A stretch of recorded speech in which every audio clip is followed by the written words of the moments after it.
Hello and welcome to Newsround, where you get a recap of top stories that made headlines during the week. Coming up, major development rocked the country's political scene as coalition movement adopts African Democratic Congress, appoints David Mark as chairman and Rauf Aregbesola as secretary. Court hit Senator Natasha with 5 million naira fine for contempt, orders public apology and directs Senate to recall suspended senator.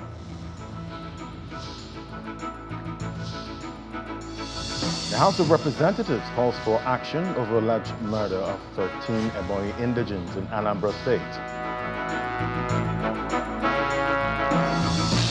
Plus, big win for U.S. President Donald Trump as Congress passes the Big Beautiful Bill.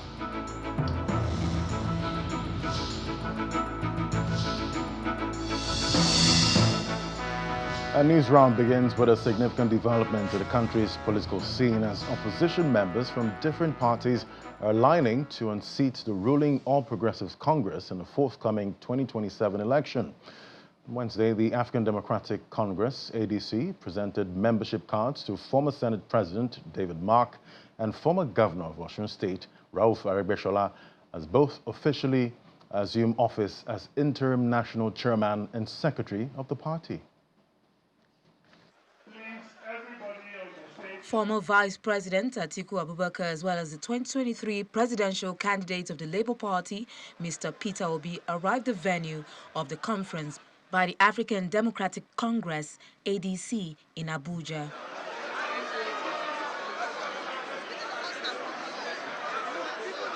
The hall is filled to capacity with a mix of politicians who were hitherto of different political parties. Former governor of Edo State.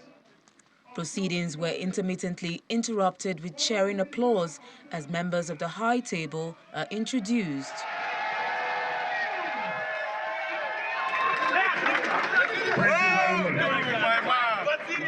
The national chairman of the ADC, Mr. Ralph Nwosu, officially hands over leadership to former Senate President David Mark as interim national chairman and Rauf Aregbesola as interim national secretary.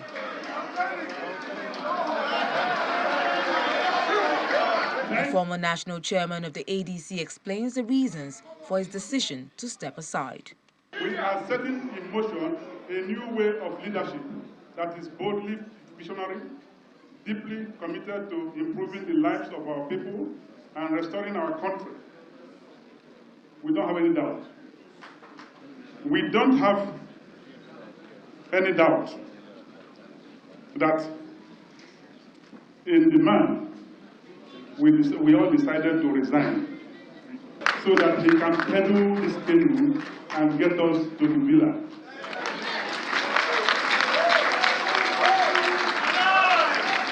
Official membership card is presented to the interim national chairman and secretary, symbolizing the official adoption of the ADC as a platform for the opposition coalition. Thank you very much.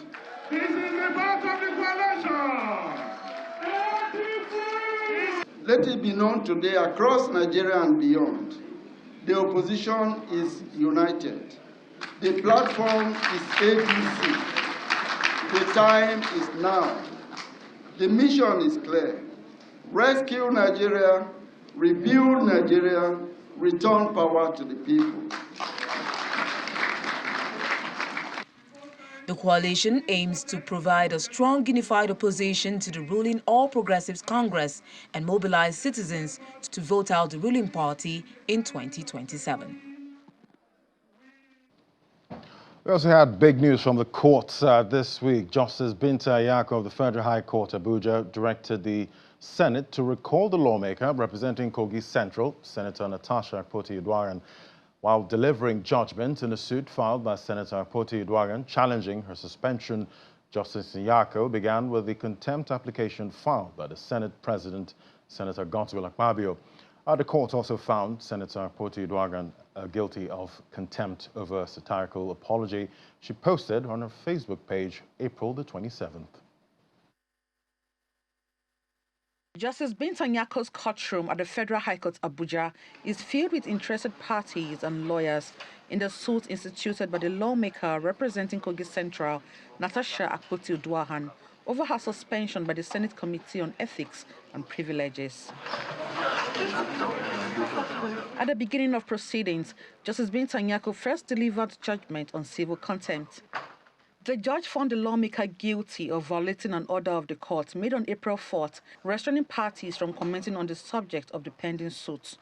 The judge held that by posting a satirical letter on her Facebook page on April 27th, while the April 4th order subsisted, she was in contempt of court. The judge said that since Senator Akpoti-Uduaghan was found guilty of contempt in a civil case, she would not be sent to prison but made to pay a fine of 5 million naira to the coffers of the federal government. The lawmaker was also ordered to publish a public apology in 2 national dailies and on her Facebook page within 7 days. On her suspension, Justice Nyako held that Senator Akpoti-Uduaghan was not speaking from the seat allocated to her during the Senate sitting on February 20. She was therefore not entitled to be heard. The judge held that although the Senate could suspend its members, it should reconsider the period of such suspension. She directed the Senate to recall Senator Natasha to give her the opportunity to represent her constituency and for her to also apologize to the Senate. The court has held in a very erudite decision that the Senate has the right to suspend its members. The Senate also has the right. A member can only speak from the allocated seats, and that the derogative as to which seat belongs to any particular member is at the discretion of the Senate President, and no member can speak from a seat not so allocated to him or her. The court only gave an opinion, an obiter dictum, what we call an obiter dictum, that the Senate should consider recalling her back. Although the reliefs are not stated, there's no question asking for suspension to be lifted because it occurred prior to the suspension. So it was more or less an obiter that she was of the view, my lord was of the view that the suspension was excessive. A social activist, Aisha Yesufu, holds a contrary view of the judgment. On the other issue, where the judgment is that the Senate should recall her, how does that work? The Senate has done something that is illegal. The Senate has done something that is against the law and the Constitution of the Federal Republic of Nigeria. What the judge needed to do is to say that they have done the wrong thing and tell her to resume. Over the next 7 days, the implication of the court's decision is expected to come to light. Emanuela Ekele, Channels Television News. Meanwhile, the House of Representatives has called for urgent action following a motion on the murder of 13 Ebonyi indigenes in Anambra State. The motion, sponsored by the Ebonyi caucus of the House, alleges that the murders were premeditated and calls for investigation and prosecution. Another day, another security motion in the Green Chamber, further highlighting the insecurity across the country. Mr. Speaker, I bring this motion on the Ebonyi caucus of the House of Representatives seeks urgent action through a motion on the murder of 13 indigenes of Ebonyi State in Anambra State. Just last Monday, the 30th day of June 2025, 13 Ebonyi State indigenes were targeted and shot dead in cold blood in Ogboji community of Orumba South local government area of Anambra State. Informed that the attack occurred while members of Ebonyi community were observing their monthly town union meeting, indicating that the attack was premeditated and targeted against the Ebonyi community. The motion is adopted as the House calls for prompt action to avoid an escalation or retaliation. I would not want to support this. In the meantime, the concerns of the House regarding the slow pace of progress of its bills in the Senate are once again reactivated. I've made this complaint and I will still make it again. We work so hard here to get bills passed, but the bills are slowed down in the Senate. Honorable Gilo, please. We take Senate bills here and make sure that they progress, but we don't get that same treatment at the Senate.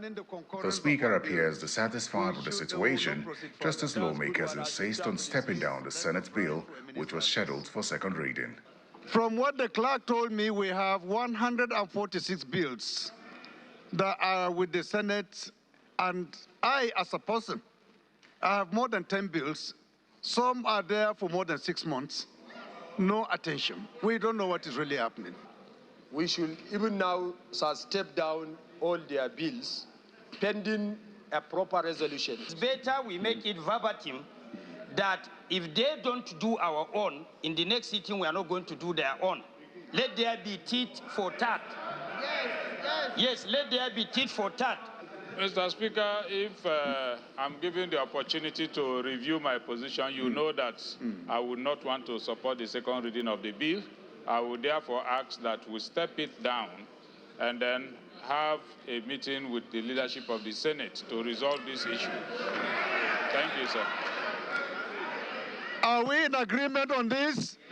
Honorable colleagues, is that our position? So this bill is stepped down by the leave of the House. Meanwhile, 2 bills to amend the Nigeria Police and Nigeria Security and Civil Defense Corps Acts to ensure at least 15% women representation in the recruitment of personnel have scaled second reading in the House. Terry Ikumi, Channels Television News. And the Senate is taking a major step toward reforming the nation's contracting system by mandating its Committee on Procurement to liaise with the Bureau of Public Procurement, with a view to amending both the Public Procurement Act and the Local Content Act. The proposed amendments aim to open up contract opportunities to newly registered companies and indigenous contractors as part of a broader push to promote local economic development and reduce overdependence on foreign firms. On the second legislative day for the week, lawmakers convened for plenary, led by the President of the Senate. The urgent need to change the pattern of contracting in the country becomes the salient conversation as lawmakers debate on a motion sponsored by Senator Suleiman Sadiq from Kwara State. We are talking of financial power to the people. How do our people get that financial stability when we create blockage in the regulations or the kind of guidelines we set? As good as this motion is, I'm afraid we cannot do anything without amending the Public Procurement Act. We are being shortchanged. Our contractors are being shortchanged in their land because jobs, contracts that are supposed to be awarded and executed by local contractors are given to foreigners. It's not as if we don't like foreigners, but no, our people should not remain jobless. The President of the Senate throws his weight behind the overwhelming stance of lawmakers advocating for a reform. I believe this will cure all the defects that were found in the contracting system and the shortchanging of local contractors and even the unnecessary conditionalities. The Senate also passed a bill to establish a Bitumen Development Commission to advance the exploration of the nation's over 42 billion tons of bitumen deposits in the country. The bill was sponsored by distinguished Senator Jimo Ibrahim. The committee also noticed that the bitumen, being a key component of asphalt used for road and other industrial applications, should, as a matter of priority, be extensively harnessed for both domestic and external use to add to the country's revenue for socio-economic development. The motion has been moved and seconded that this bill be now read a third time. Those in support of the motion as moved and seconded say aye. Those against say nay. The ayes have it.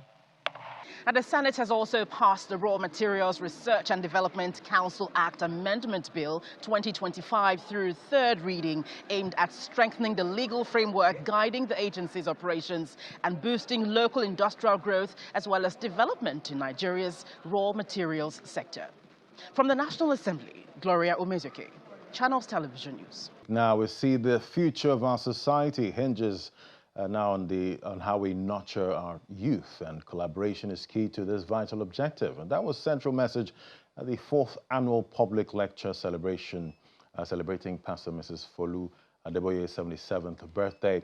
With the theme, the character and personality of educators on the outcome of Christian education.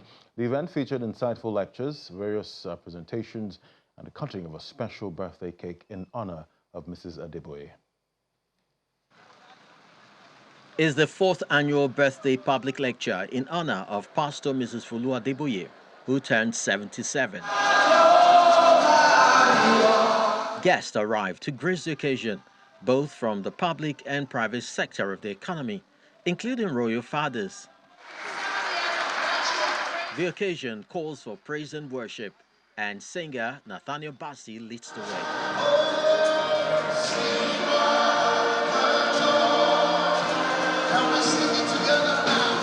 In her opening remarks, the chairperson of the occasion and wife of former Vice President Mrs. Dolapo Osinbajo extols the virtue of the celebrant, calling on younger women to take a cue from her lifestyle.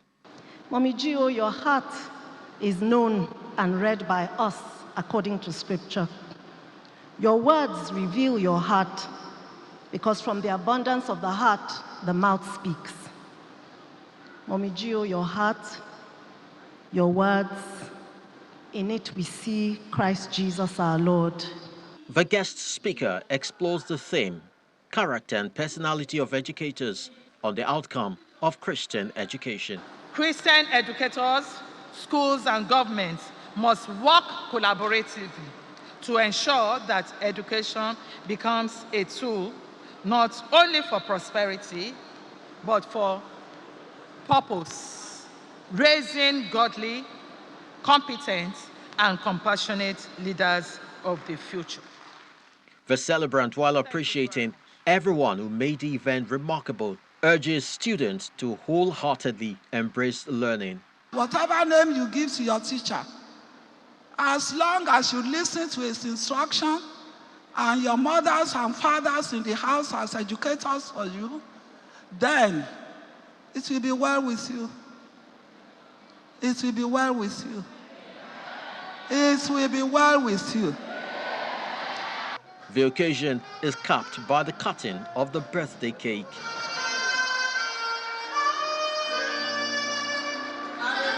And then one more message for the road. We are too few to do the work of remodeling our children. But if all of us come together, we understand the concept. It will be good for all these children. They are wonderful children God has given us. And Nigeria is the greatest nation I've ever seen. I've traveled all over the world, but Nigeria is the best. Pastor Mrs. Folu Adeboye, who was born on the 13th of July 1948, has over the years remained a strong advocate of qualitative education and has pioneered various initiatives to reach millions of people in underserved communities worldwide. Chris Elems, Channels Television News. And in a grand celebration of freedom and friendship, the United States marks its 249th Independence Day anniversary in Lagos, bringing together prominent figures from both nations, reaffirming the strong bilateral ties between the U.S. and Nigeria. The governor of Lagos State, Mr. Babajide Sanwo-Olu, and acting U.S. Consul General John Gorge delivered remarks emphasizing the significance of the U.S.-Nigeria relationship and expressing enthusiasm for future collaborations. On the 4th of July, the United States celebrates a major milestone, 249 years of independence. In Lagos, the U.S. consulate marked the occasion with a gathering that brought together government officials, business leaders, civil society representatives, and social media influencers, all celebrating the strong and growing ties between Nigeria and the United States. Excellence and opportunity. Acting U.S. Consul General Joe Gorge led the celebrations, reaffirming America's ongoing commitment to its relationship with Nigeria. As we celebrate American independence, we also celebrate the enduring partnership with Nigeria, a partnership rooted in expanded economic opportunity, deepened commercial engagement, and long-term mutual prosperity. The governor of Lagos State, Babajide Sanwo-Olu, representing the Nigerian government, highlighted areas of mutual benefit between both countries. It's critical to know that it's still all about commercial, partnership and growth, and I believe it's an opportunity for us as Nigerians as well to take the full opportunity, because what he's looking at, he's looking purely on the commercial side, and what business can we, create together. And you know that we are never lacking on creation. Our creative industry, our tourism industry, our young tech dynamic industry are some of the export that we also can take back. Other dignitaries, including the governor of Osun State, Ademola Adeleke, are also in attendance, underscoring the importance of U.S.-Nigeria relationship. It's a welcome development to celebrate July the 4th Independence Day. We've been celebrating it for a long time. This is how we do it, every year. So I'm happy that I'm here so that we can seal the good relationship between U.S. and Nigeria.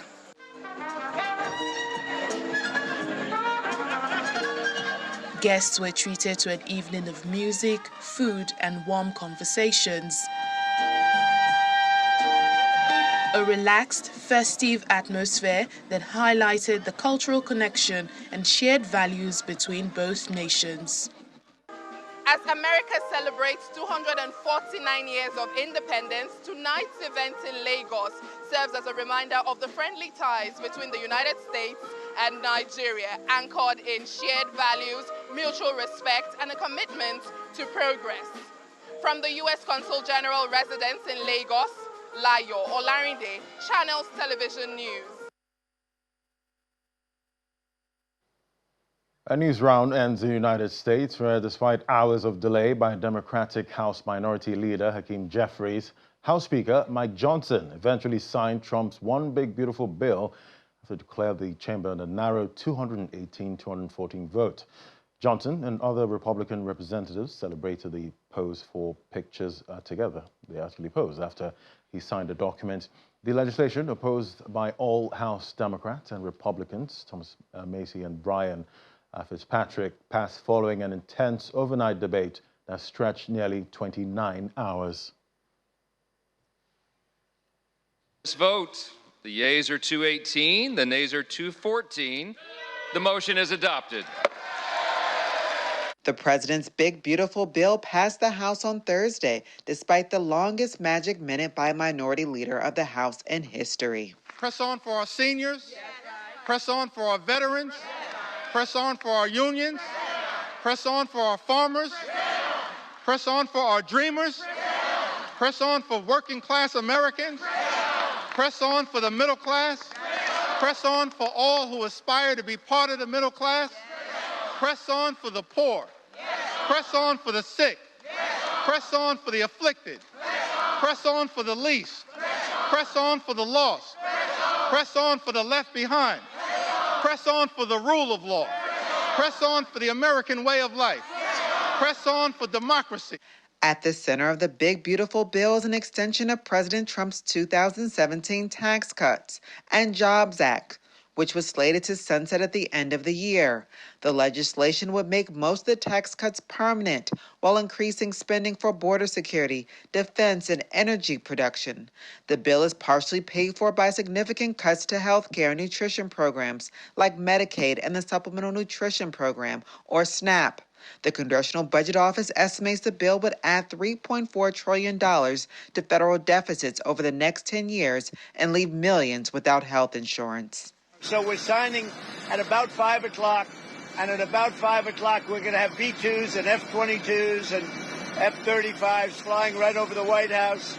And the Speaker and I and John Thune, we're all there together with most Republican senators and congressmen and women, and it's going to be a great day. The president's congressional allies ensured that this bill passed the Senate and House. Speaker of the House Johnson announced the passage of the bill. Everything was an absolute disaster under the Biden-Harris radical, woke, progressive Democrat regime. And we took the best effort that we could in one big, beautiful bill to fix as much of it as we could. And I am so grateful to God that we got that done as we did because of the dedication, yeah. The bill is expected to be signed by the president during a ceremony at 5 p.m. Eastern Time at the White House on the Independence Day holiday in the United States. From Washington, Maria Bird, Channels Television News. And those were the top stories for the week. Thank you for watching. I'm Ladi Williams. Bye for now.